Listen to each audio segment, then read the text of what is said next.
একটা ক্ষুদ্র মাছি, যাকে আমরা বিরক্তিকর, নোংরা ও রোগবাহী বলে তাড়িয়ে দেই, সেই মাছির ভেতরেই লুকিয়ে আছে এমন এক রহস্য যা চমকে দিয়েছে আধুনিক বিজ্ঞানকেও। আজ থেকে ১৪০০ বছর আগে মহানবী হজরত মুহাম্মদ সাল্লাল্লাহু আলাইহি ওয়াসাল্লাম বলেছিলেন, যদি কোনো মাছি তোমাদের পানীয়ের মধ্যে পড়ে তবে সেটিকে সম্পূর্ণভাবে ডুবিয়ে দেবে, তারপর বের করে ফেলবে, কারণ এর এক ডানায় আছে রোগ আর অন্য ডানায় আছে তার প্রতিকার। তখন হয়তো অনেকেই ভাবত, এটা কিভাবে সম্ভব?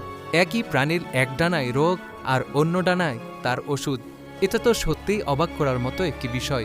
শুধু তাই নয়, শত শত বছর ধরে বহু নাস্তিক ও সংশয়বাদীরা নবীজির এই হাদিস নিয়ে অনেক ঠাট্টা মশকরা করেছেন। তারা বলেছেন, রাসূলের এই হাদিস অহেতুক, হাস্যকর এবং অবৈজ্ঞানিক।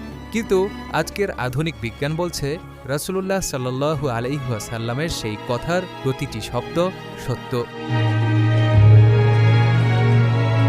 খাবারের পাত্রে কিংবা পানীয়তে মাছি পড়লে কি করতে হবে, রাসূল সাল্লাল্লাহু আলাইহি ওয়াসাল্লামের এ সংক্রান্ত বিভিন্ন নির্দেশনা রয়েছে। মাছি সংক্রান্ত সেই হাদিসগুলোর প্রায় ৫০টি ভিন্ন ভিন্ন বর্ণনায় একত্রিত করে বিশিষ্ট ইসলামিক স্কলার শাইখ খলিল ইব্রাহিম মুল্লা খাতির আলাদা একটি কিতাব রচনা করেছেন, যার নাম আল ইসওয়াবা ফি সিহহাতিল হাদিসিস যুবাবা। এই কিতাবে তিনি রাসূলুল্লাহ সাল্লাল্লাহু আলাইহি ওয়াসাল্লামের এই হাদিসটি তুলে ধরেছেন।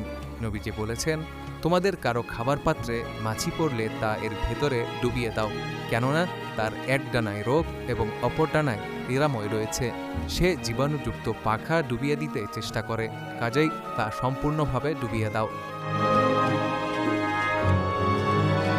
প্রথম থেকেই অবিশ্বাসীরা প্রশ্ন করতে শুরু করে, জীবাণু বহনকারী একটি প্রাণীর মধ্যে একই সাথে কিভাবে রোগ ও তার প্রতিষেধক থাকতে পারে, আর মাছি কিভাবে জানবে তার কোন ডানায় কি আছে, অর্থাৎ সে কি করে বুঝবে তার কোন ডানায় রোগ জীবাণু আছে আর সে সেটা ডুবিয়ে দিবে। আধুনিক বিজ্ঞানের বহু আগে বিখ্যাত মুসলিম স্কলার আল্লামা ইবনে কুতাইবা রহমতুল্লাহ আলাই তাদের এসব প্রশ্নের উত্তর দিয়েছেন এভাবে।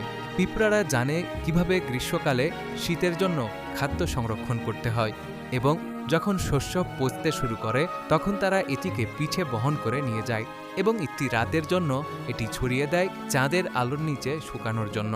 ঠিক তেমনিভাবে যখন কোনো কচ্ছপ সাপ খেয়ে ফেলে, সে তখন সাপের বিষের ঔষধ হিসেবে পাহাড়ি লতাপাতাও খেতে জানে। ঠিক এভাবেই মাছির মধ্যেও আশ্চর্যের বিষয় থাকতে পারে এবং রোগ ও শিফা উভয়ই থাকতে পারে।